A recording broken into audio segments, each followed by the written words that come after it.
Baik, sebelumnya selamat pagi dan salam sejahtera untuk kita semua. Saya Wahyuni Eka Mariati di sini akan mempresentasikan mengenai panduan observasi karakteristik peserta didik yang ditinjau dari profiling peserta didik.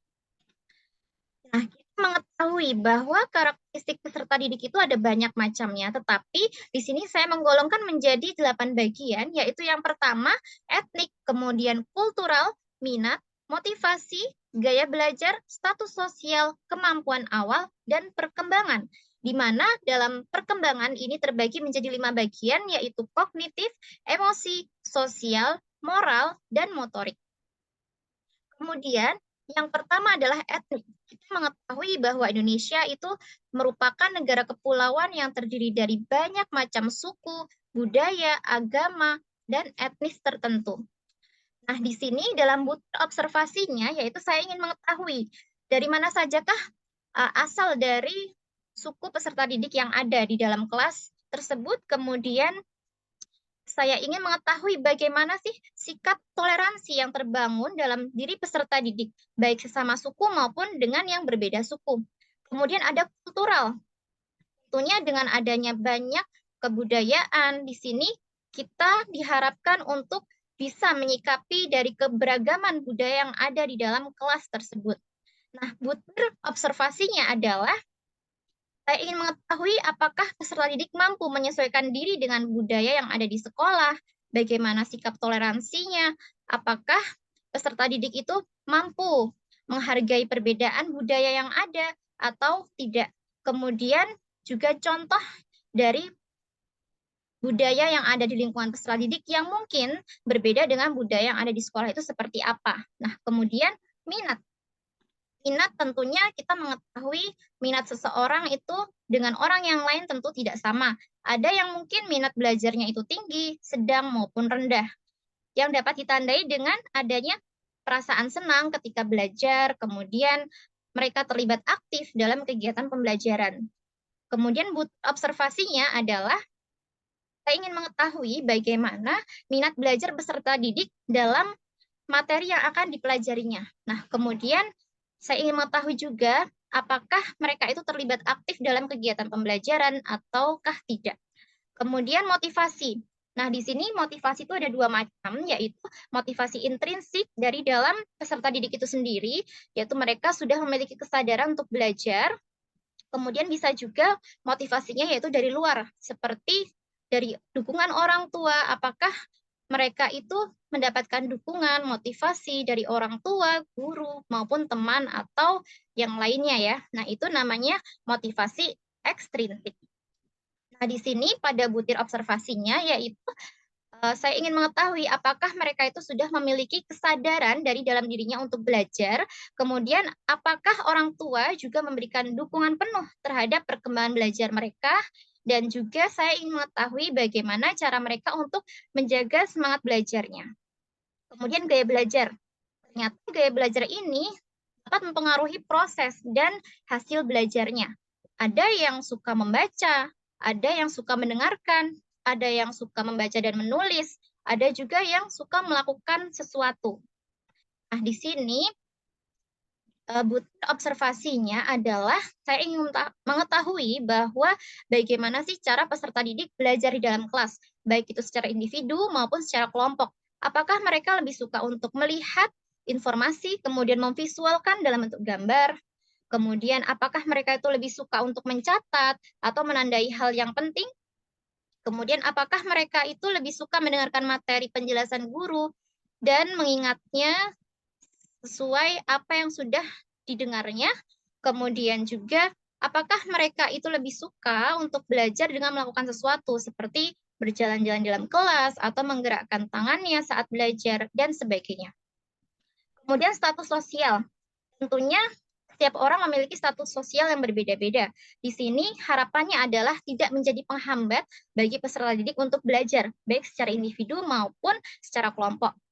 Di mana nantinya pendidik itu dituntut untuk bersikap adil terhadap peserta didik dan tidak diskriminatif.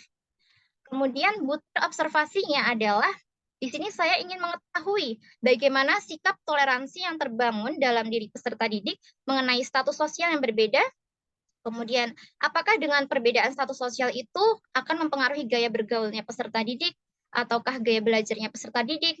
Kemudian juga apakah dengan perbedaan status sosial peserta didiknya itu mengalami kesulitan dalam belajar kelompok? Kemudian kemampuan awal. Di sini kemampuan awal fungsinya adalah untuk mengetahui tingkat pemahaman peserta didik mengenai materi sebelumnya. Nah, nantinya materi sebelumnya ini biasanya akan kita kaitkan dengan materi yang akan kita pelajari. Karena untuk membangun pengetahuan itu akan lebih mudah ketika kita bisa membantu peserta didik mengingat kembali materi yang pernah mereka terima saat SD maupun SMP maupun SMA. Kemudian butir observasinya yaitu apakah peserta didik itu mengingat kembali materi sebelumnya. Kemudian juga saya ingin mengetahui bagaimana sih peserta didik itu menemukan solusi dari masalah yang mungkin ringan yang diberikan oleh guru. Kemudian saya ingin mengetahui juga apakah peserta didik ini mampu mengungkapkan kembali dengan bahasa mereka sendiri mengenai materi yang ringan tersebut. Dalam kata lain, materi yang masih sederhana yang akan kita kembangkan menjadi materi yang lebih kompleks. Kemudian perkembangan kognitif. Kita mengetahui bahwa perkembangan kognitif setiap orang itu tentu berbeda, yang dimana nantinya guru akan menyesuaikan sampai manakah peserta didik itu tingkat kognitifnya. Di sini tujuannya adalah untuk mempengaruhi guru dalam memilih pendekatan atau metode yang akan digunakan sesuai dengan karakteristik peserta didik ini. Kemudian observasinya yaitu apakah peserta didik itu mampu untuk menalar dari permasalahan yang diberikan oleh guru menjadi sebuah pengalaman konkret yang pernah dijumpainya. Nah, kemudian apakah hasil pekerjaan mereka itu adalah pekerjaan yang alurnya itu logis dan mampu untuk mereka jelaskan kembali dengan bahasa mereka. Kemudian ada perkembangan emosi. Kita tahu bahwa emosi itu ada dua macam, yaitu positif dan negatif. Nah, dalam hal ini, lebih tepatnya adalah guru itu bagaimana caranya agar bisa mengubah emosi positif, mohon maaf, yaitu emosi negatif ini menjadi emosi yang positif, di mana yang semula peserta didik itu tidak suka dengan pelajaran matematika menjadi suka. Nah, kemudian biar mereka itu menjadi lebih senang, lebih gembira dalam mengikuti kegiatan pembelajaran, sehingga pembelajaran itu menjadi lebih bermakna. Nah, butir observasinya adalah saya ingin mengetahui bagaimana respon dari guru terhadap peserta didik yang mungkin belum mampu mengekspresikan dirinya, yang mereka itu mungkin masih merasa terbatasi di dalam dirinya untuk bisa menunjukkan emosi positif maupun emosi negatifnya.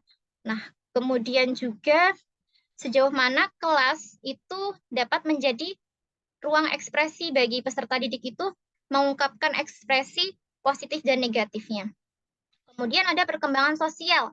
Di sini dapat kita lihat berdasarkan kemampuannya dalam berinteraksi baik dengan masyarakat, kemudian dengan teman-temannya, dengan orang tua, maupun dengan guru. Kemudian butir observasinya adalah di sini apakah guru itu membangun suasana yang dapat mengembangkan kemampuan sosialisasi dari peserta didik, kemudian juga apakah guru itu memfasilitasi peserta didik untuk mengembangkan keterampilan sosial seperti adanya kerja kelompok dan juga proyek. Kemudian di sini juga saya ingin mengetahui bagaimana sih tingkat kedekatan guru kepada peserta didik maupun antar peserta didiknya. Kemudian bagaimana sih suasana kekeluargaan yang terbangun dalam kelas tersebut. Kemudian juga bagaimana capaian dari perkembangan emosional peserta didik tersebut. Kemudian apakah dengan adanya faktor sosial ekonomi dapat mempengaruhi gaya bergaul peserta didik tersebut. Nah, di sini juga ada yaitu bagaimana upaya untuk guru itu membantu peserta didik terampil dalam pengetahuannya dalam mempelajari materi di kelas. Kemudian juga saya ingin mengetahui bagaimana sih apakah terdapat peserta didik yang masih merasa rendah diri, yang mereka menganggap bahwa dirinya itu tidak mampu. Nah, bagaimanakah dari guru itu untuk mengatasinya? Nah, kemudian juga apakah ada nih peserta didik yang mungkin bermalas-malasan atau tidak produktif dalam menyelesaikan tugas di kelas. Kemudian ada perkembangan moral, di mana perkembangan moral ini itu menjadi sumber acuan untuk menilai bahwa sesuatu itu baik atau buruk. Nah, ini bisa kita lihat berdasarkan seiring dengan kedewasaan dari peserta didiknya. Butir observasinya yaitu di sini kita ingin mengetahui apakah guru itu membangun nilai-nilai integritas dalam diri peserta didik, apakah mereka menerapkan kejujuran dalam ujian, dan mereka percayakah dengan kemampuan mereka sendiri. Kemudian juga bagaimana siswa atau peserta didik itu menerapkan sikap sopan dan santun dalam berbicara maupun berperilaku. Kemudian ada perkembangan motorik. Di sini yaitu perkembangan motorik memiliki butir observasinya adalah apakah peserta didik itu mampu menemukan solusi dari suatu masalah yang kompleks. Nah, kemudian bagaimana cara untuk menemukan solusinya? Nah, selain itu saya juga ingin mengetahui apakah peserta didik juga bisa menggunakan alat peraga matematika yang tentunya seperti jangka, busur lingkaran, apakah juga mereka terlibat aktif dalam kegiatan proyek tersebut. Nah, di sini juga saya ingin mengetahui bagaimana cara mereka bekerja dalam kelompok tersebut. Mungkin sekian yang dapat saya sampaikan, kurang lebihnya mohon maaf, dan terima kasih dan semoga bermanfaat.